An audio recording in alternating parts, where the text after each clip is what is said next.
Nobody cares about your product at all, right? Like some of the largest deals get done without showing a single demo. Today on the pod, we've got Jaap Boven. He's an enterprise sales rep with over a decade of experience selling complex software.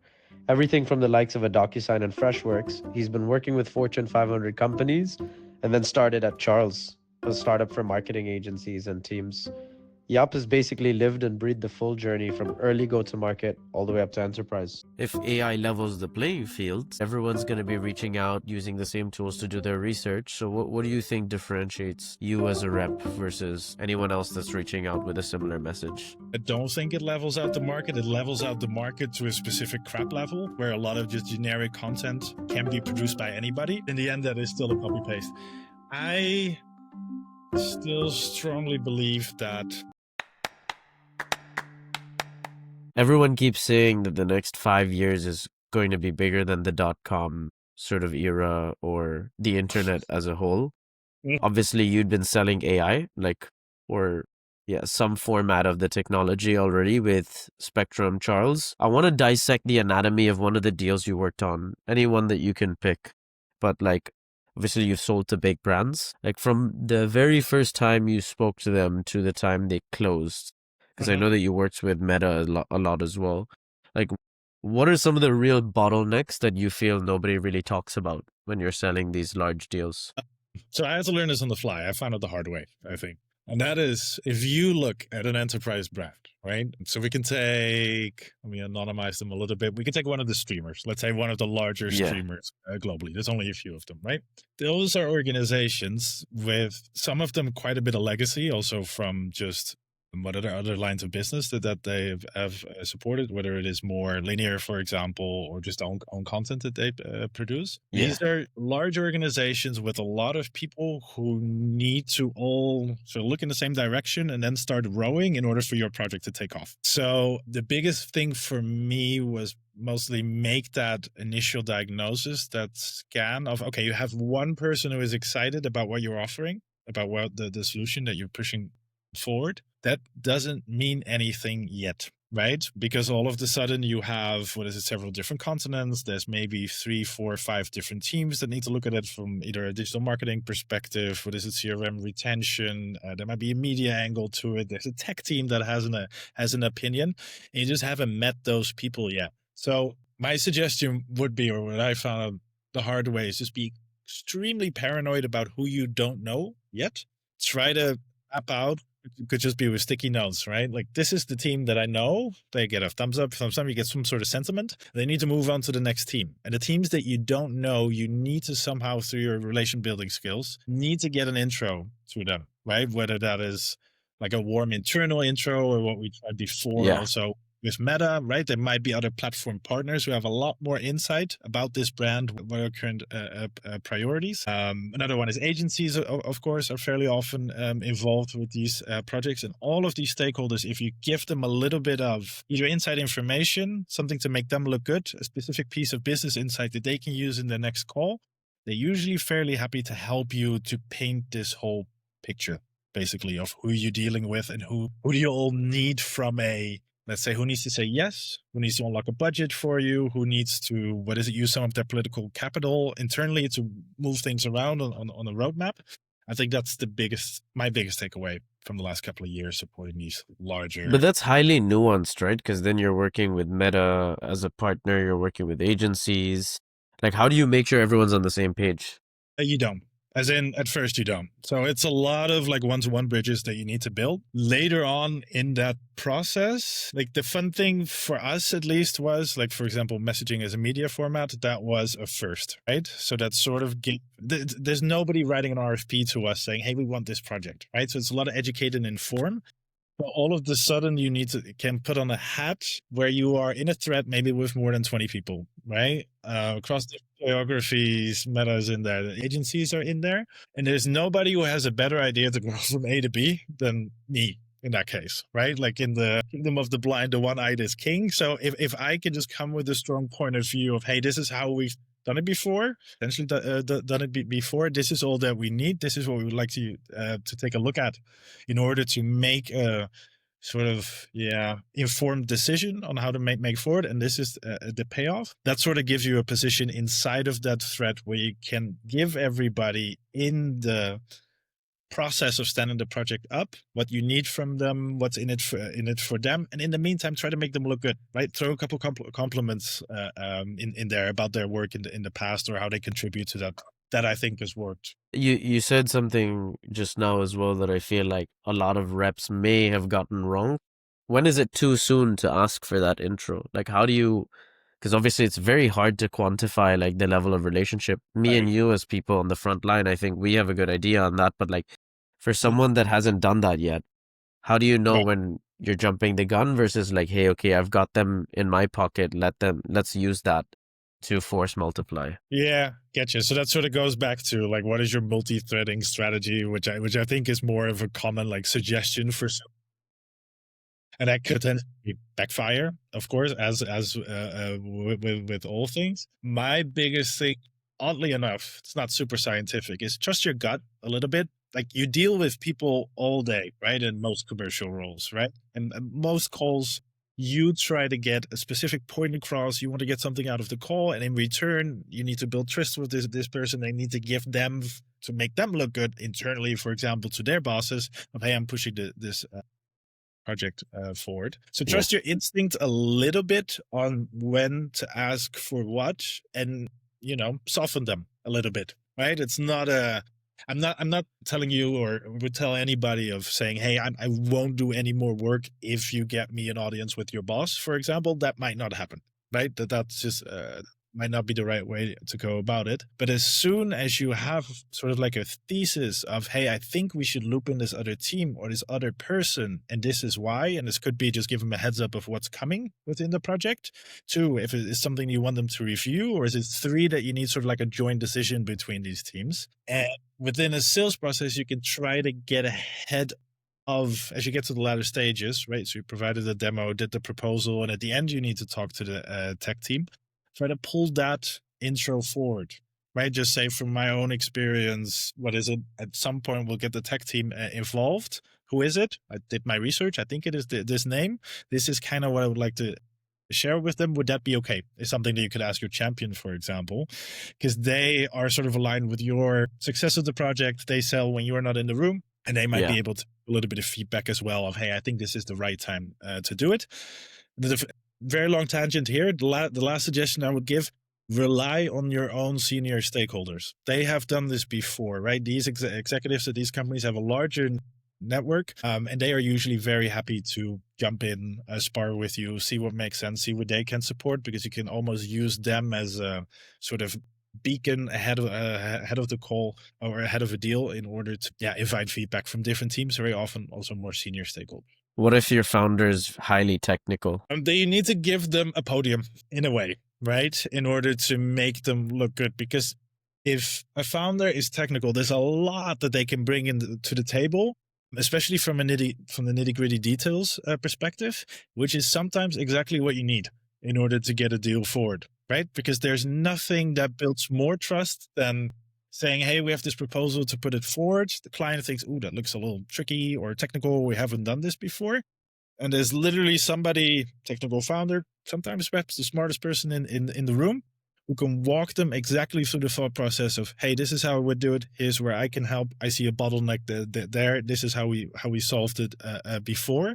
So you almost need to, what's the right word that I want to use here? You almost need to curate the conversation a little bit, right? You wouldn't expect them to naturally take them to the flow of the conversation. Sometimes you have to like set them up, invite feedback from the rest of the room, clarify, summarize, and then move on to the next topic. In a deal where no one person specifically owns the problem, right? It's like you're not selling to one specific department, like you're dealing with brands, agencies, and then a platform as well. How do you keep and maintain urgency? That is a good question, and that's a very hard one. So I would say keep checking in regularly, right? Because what drives urgency? Like, something needs to be, either broken, like exposure in some shape or form. Perhaps there's like a new format or new tool that they want to test out. But all of these drivers, they have a link to usually an overarching strategic, let's say, topic, right? Or subject. And you can even go back to like all the different levels in the organization. Everybody cares about something else in the end, right? A board might worry about earnings per share. The CEO is just tasked with, hey, what is it? Get his revenue, cut cost. And then from a VP and director level, that just sort of cascades down with regards to their priorities. So the quickest way that I found to maintain urgency and priority is if I can go a couple levels above and tie the project that I am pushing for to a KPI that their manager's manager cares about. Yeah, that they're optimizing for. Yeah. Yes. Because if I can show, hey, this champion, this, let's say, manager or director, for example, is now doing the work with me. And then from month XYZ, we expect this type of impact. That type of impact relates to whether it be cut cost, what is it, improving margins, for example, or increasing revenue. And it becomes a little bit easier to sell internally, to unlock resources, and to urge different levels of the client, basically, to keep the go ahead. If you look at DocuSign, if you look at Freshworks, these are some names that people probably know now. But when you were there wasn't a big playbook or brand. Like, if you can remember, what did day one actually look like? Right. So if we do the way back when machine, right, and we go back to the time when I joined DocuSign, this was early 2016. I still had hair on my head, I think. So I just moved to Dublin for this job, but it's sort of like the most common entry level tech job, right? So as a BDR, business development rep, just focusing on trying to get new appointments for AEs in order to take these processes forward. If you look at DocuSign, right, it was a fairly well-established brand already, but mostly on the North America side. So when I walked in, had maybe like four, and in Dublin was our EMEA HQ. We had maybe like 40 people, different teams, right? Some sales, some pre-sales, some support, and some local leadership that was sitting there. And what day one looked like is basically that you are shown, hey, this is what it does. This is why it resonates so well, sort of on the other side of the world. These are all the use cases. Now go find, in my case, other Dutch people who would be interested in this solution. So what I think that we had was a product that was pretty well established, use cases where ROI was, I think, easy to explain, just nobody who did it within my specific region. So it was very often that a Dutch person, a Dutch company might have heard of DocuSign for the first time when I reached out. Sweet. And like, how did you do that? Like, how did you go from nothing to all of a sudden generating like somewhat of a pipeline? Right. So I think those, especially back in the day, were sort of like the core channels, right? So email outreach was a big one for us. Just pick up the phone. Back in that day, like data sources were a little, like, it's gotten easier. Like data sources were a little bit harder to come by. So it was a mix of even people who visited the DocuSign website, who either asked for a demo, which was great because then you get to refine your pitch with people who are fairly, open to your messaging. And then from an outbound perspective, we literally just went a big whiteboard, right? You just pick a couple of industries that you think make sense. Try to pick a couple of use cases. So if I take DocuSign's case, anything that is like a paper contract that would be signed by pen and paper had what is the potential to be disrupted by DocuSign in some shape or form. So we went after companies for, HR processes, for example. Sales contracts was a big one because that had, sort of an immediate ROI for these companies if we would be able to digitize that to make it quicker.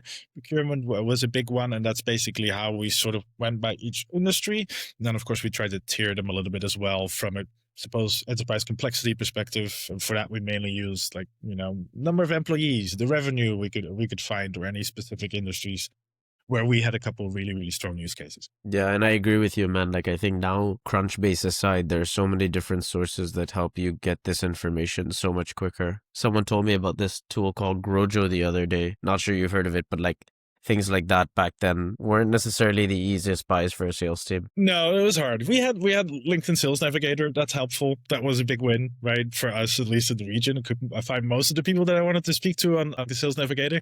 But then in order to get, I still remember having my little call script to try to get through to the reception. And from there on out, to try to get to the executive that I was trying to reach, sort of like the gatekeeping element of it.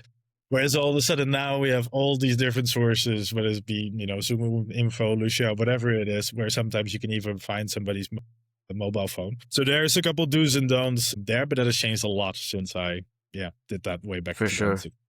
Was there any specific like tactic or channel that you tried that you just completely failed at? I think as with most people, cold calling is rough, right? It teaches you a lot, maybe also about yourself. I'm sure to keep you being slapped every 30 seconds, even if you get to connect a call, you might still be shut down. So that was definitely one where my baseline, like skills and experience, I had never done it before, right? Before that job. And all of a sudden you get, just pick up the phone, call the numbers and see if you can figure it out. So you learn super fast. But I think that's definitely where I made the most mistakes. I want to use this as a springboard towards like some of the other roles that you've worked in, like overall lessons that you've had in the past. Like, what would you say from that time was like one of the biggest learns from like a sales perspective? That's a great question. So I think the beauty of that time was like I was so young and naive. I didn't really know what I was doing in like the grand scheme of things, if that makes sense. If somebody would have set me down back then and said, hey, you just start with your career, commercial career, focus just on, improving, let's say that is 1% every day. Just try to get a little bit better at your outreach, become more personable, right? The whole point is you need to find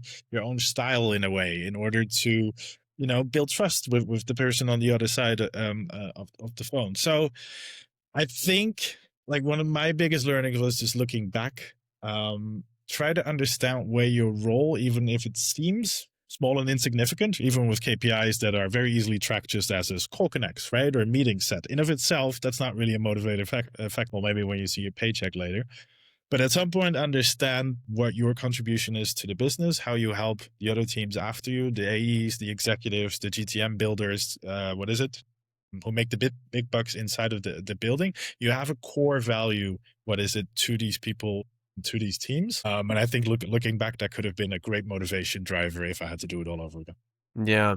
Yeah, and I think that lots of like the American companies, like as you said, it's hey, here's what works here, go and copy paste it. And there is a beauty of trial and error and learning as you do it, but like I mean, can't blame you, right? You were early on your career. And I want to talk about some of the roles that you had after that, because obviously then you joined Freshworks, you've done Netcore, Lumaform, a couple early stage roles. Have there been any patterns that you've recognized in the mistakes that companies make when going from their first, like from very few customers to their first, let's say, couple million in revenue? Yeah, gotcha. I think the biggest gap is always, as a founder, you'll never be as deep in the weeds as some of these other people. Like you basically own the problem, you brief the problem, you can make a lot of, decisions like on the fly, like during a conversation with a client, for example. So in order to transfer what you try to do as a founder or as a sales executive to the next person, it's a big step because they kind of need to make it your own, but that's also the first chance to prove, is it repeatable, right? Like, because otherwise you have a very big scaling problem where there's one person who is an expert at exactly doing this.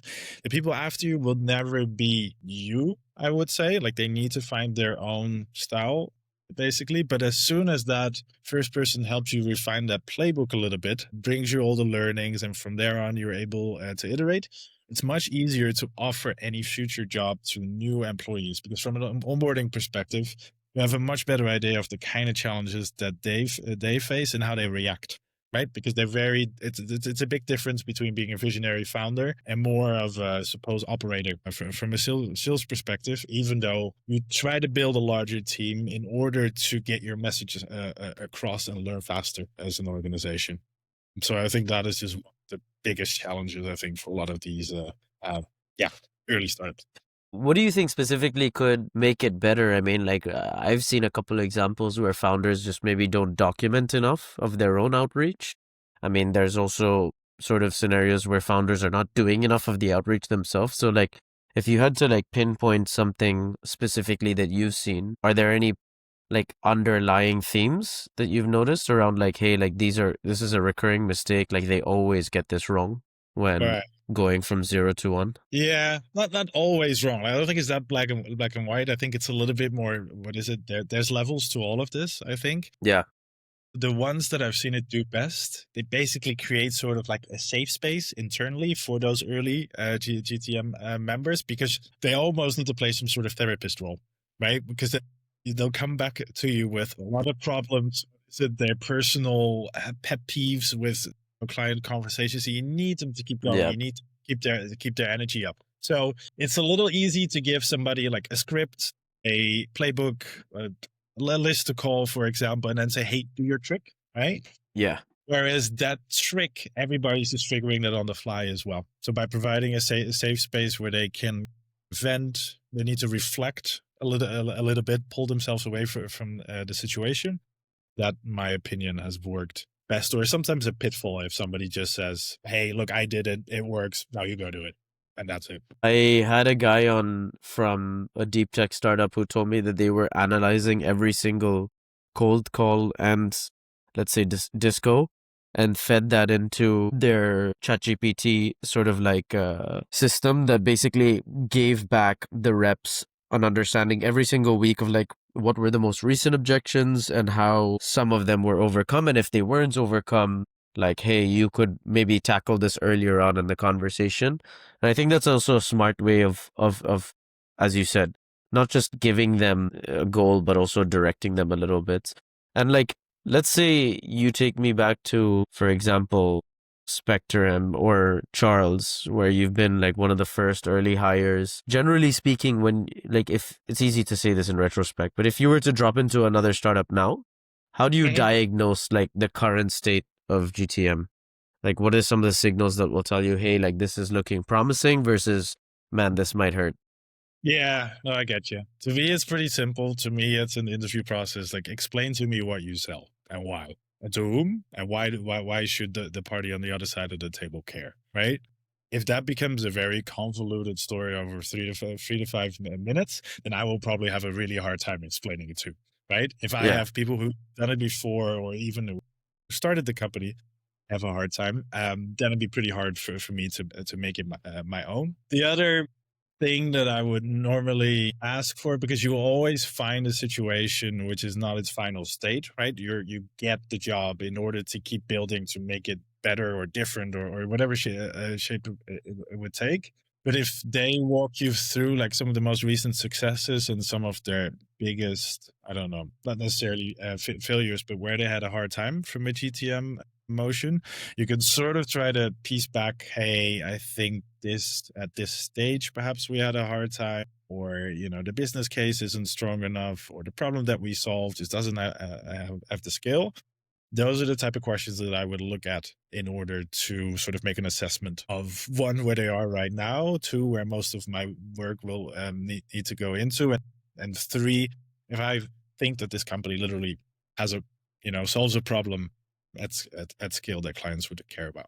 Obviously, the intangibles, like who their investors are, give you some comfort as well, right? A little bit. Then I kind From of a know diligence perspective. Yeah, exactly. So all of these companies, of course, they have pressure from different directions, right? And knowing what investor network is around the company, like who's in the founder's ear, is very helpful, right? Because very often these investors have vast networks, right? They can open a lot of doors for you. So to me, it's mostly a positive if I know who is behind the company, see their track record, what they have done before, because they are in the end also supporting this company in order to scale. They have skin in the game in a way.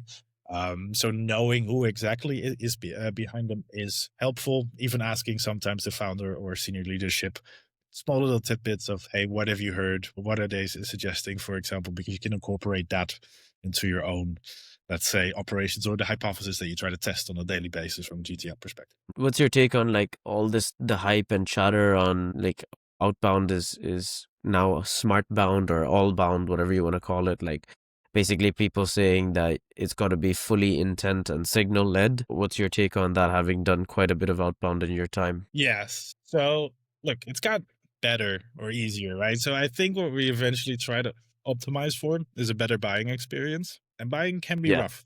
Like as I get older, like the first time that I had to get a tool for my team, then you all of a sudden go, oh, wait, there's a lot of friction here. That's how it That's feels. annoying. Yeah. Like this bothers you must hear that quite a bit probably as well from what is it more senior people that you interact with, that once you are on the other side of the table, there's this little light that goes off of, that's kind of annoying. So I do think more signals, better intent, you have the chance to provide a better buying experience, but in the end that's still a lot of custom work often, right?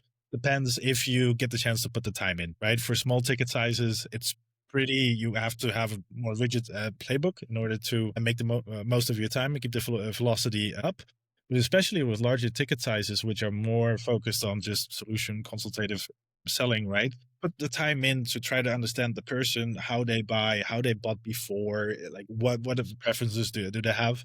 To give you an example, just from a medium perspective, what do they prefer, right? Are they a big, no inbox person, and they will read all the emails and then immediately forward it and are super quick?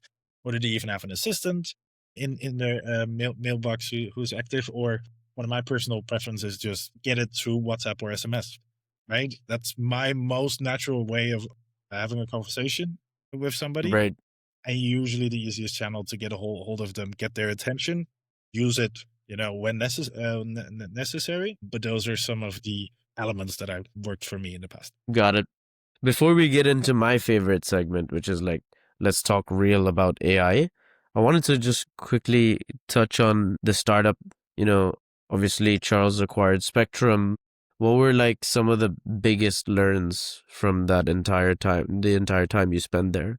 Like from different angles. Yeah, and it's not even that one. Like I remember even being at DocuSign when I was much more junior, basically, and they just acquired a different company within that same space. Like they're always going to be rough. Mergers and acquisitions, like nobody's ever told me that it's easy, right? I don't think anybody who's been through one of these processes has claimed, oh, it was super smooth sailing, because sometimes it makes a lot of sense. Like these two companies might be, different size-wise, but from a commercial, from a market approach perspective, from a product perspective, might make a lot of sense to combine them, right, and move forward. So the biggest thing for me as learnings from these events is you sort of get to like rewrite. It's sort of like 4D chess. So you sort of get to rewrite the playbook as you had it before, because all of a sudden you have more options. You have more people. You have more different products, for example, a different GTM angle that you could push for.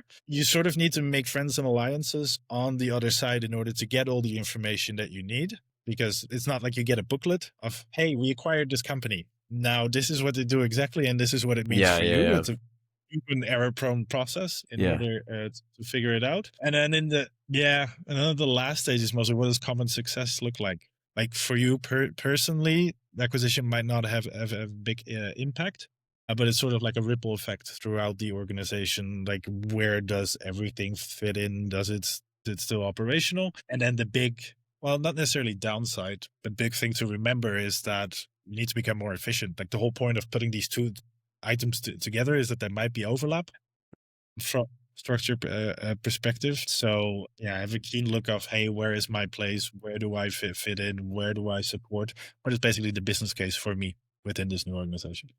I think that a lot of people look at sort of M&A or startup world, and when someone gets acquired, so many different alarm bells in your head go off. Were they struggling? Was this strategic? Was this just a power play, right? I mean, obviously the nuance depends on so many factors.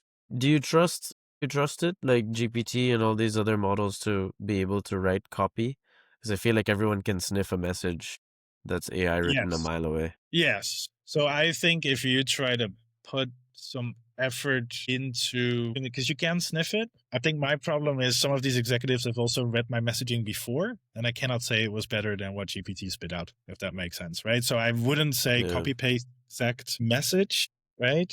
It still needs to be personable. You need to be incredibly specific about what you're talking about inside of the message still, but it just helps me to give, it's also as a non-native speaker at times, to give a more well-rounded message, because I, for example, have the habit to use like a lot of words and be over-explanatory. That's a good one. And like, what do you think then separates you from 10 other AEs who are using the same tools across the same tasks?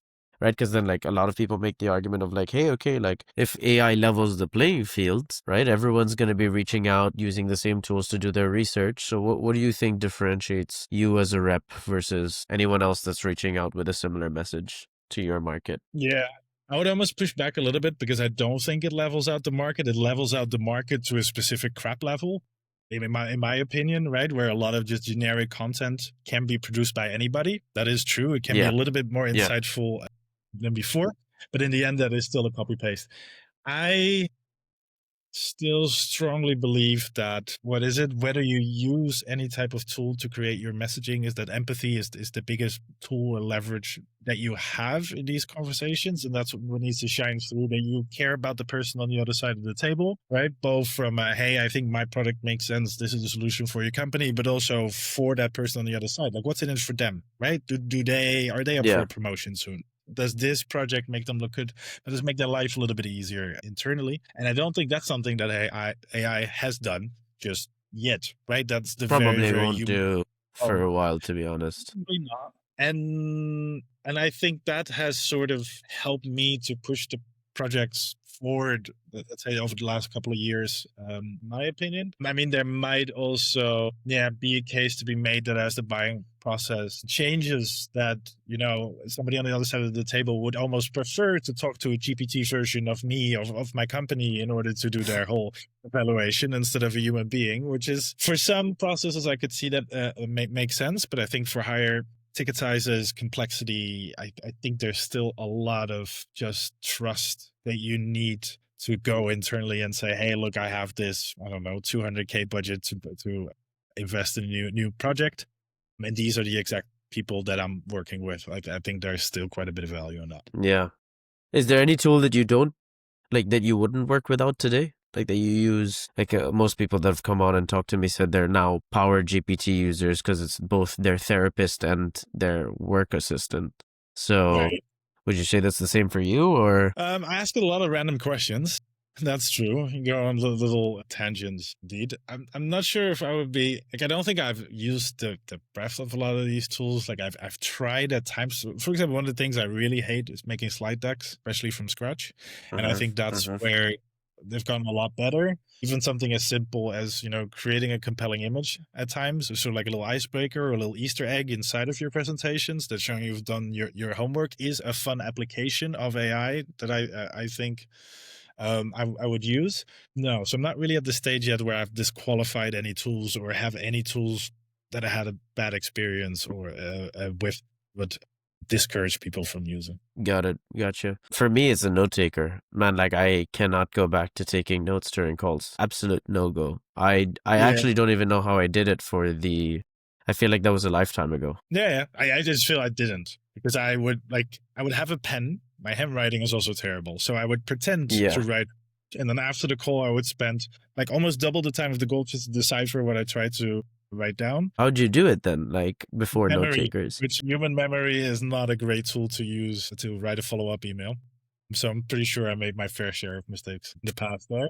My only experience though with note takers, and I'm not sure if you come across this before, is that some companies' policies veer away from that. There's certain like internal conversations, like for example, between a partner agency or a platform partner, where they'll actively, hey, please kick it out of the meeting. Like, I don't want to do this. And also on the client side, mostly with like older executives, there's still a lot of like, okay, what are you going to do with this recording? And I can try to explain it to them. Hey guys, I'm just making sure that I have all the information to summarize this in an email. But there's received quite a bit of pushback.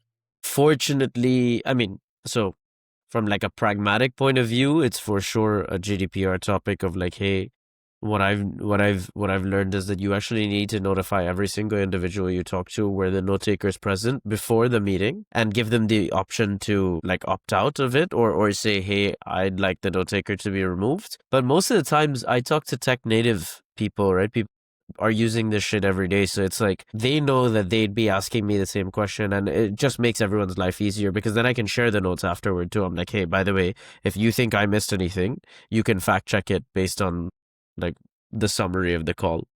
Yeah, I think that So yeah, part of the audience, they definitely see the benefits because one, they're tech native. Two, their whole thing is probably just efficiency, right? Like if these people try to run on memory, they'd have a hard time as well, which is just a little bit different when you speak to executives in slightly no, different hundred industries. percent.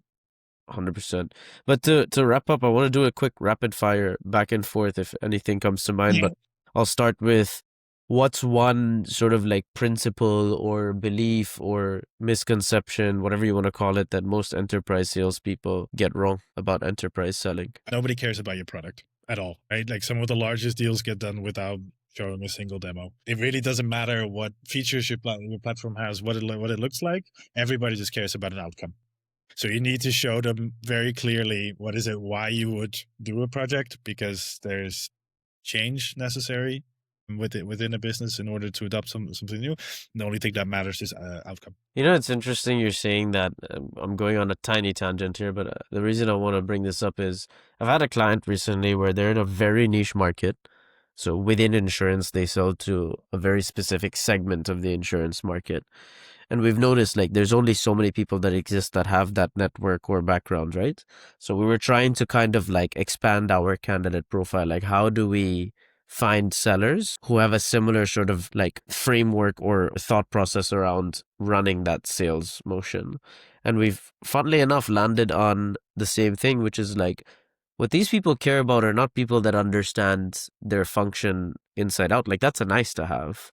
What these people care about is like, how do you take that project and make them like seem like a genius internally because they found like revenue leakage or whatever sort of the business case is. And then we landed on people from consulting, not the ones that are sitting at the director or VP level who sit in an ivory tower not doing any of the real work, but people who grinded it out for the first 2 years. They're super smart. They know how to connect dots, and they're project managers, but they basically they could run a sales cycle as a project manager, was the argument we made.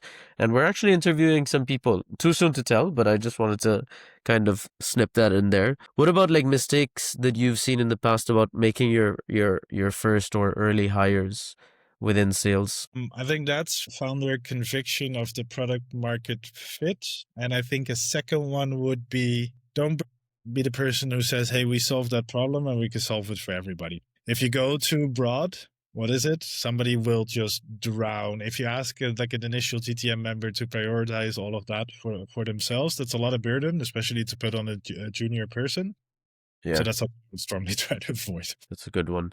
What would you tell Jaap 10 years ago?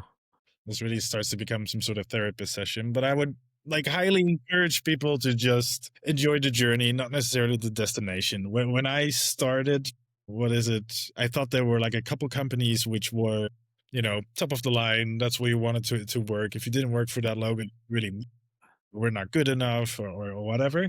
And that just doesn't exist. There's different companies, there's different jobs that all fit differently within what you're trying to do, especially at that stage in your life. All of them teach you something, and as long as you try to learn something within these jobs and don't feel that you're stuck, because if you're stuck, I would recommend you to look for other roles. Give yourself a little bit of time to just explore, wander around, chase a butterfly. It's funny, back then, 5-6 years ago, pre-zero interest rate, huge tech bubble, everyone thought LinkedIn was the fucking holy grail. And now I haven't spoken to a single seller that said I'm dying to go to LinkedIn. So Exactly. maybe I'm talking to the wrong people. But I think you've put it perfectly, right? Like every stage of your life presents a different sort of like learning opportunity, and the upside around the other things, right? So like earning potential, everything else, like those stakes change and the proportions change depending on where you're at in your career. So Yeah, and it's also perfectly It's a good fine to one. look for something different, just a different interest, a different scope, right? If you want to dip your toe in the water and try to see if you want to manage other people, you can like test it out, learn from it, and then sort of reevaluate. Hey, is that the next fit for me moving forward?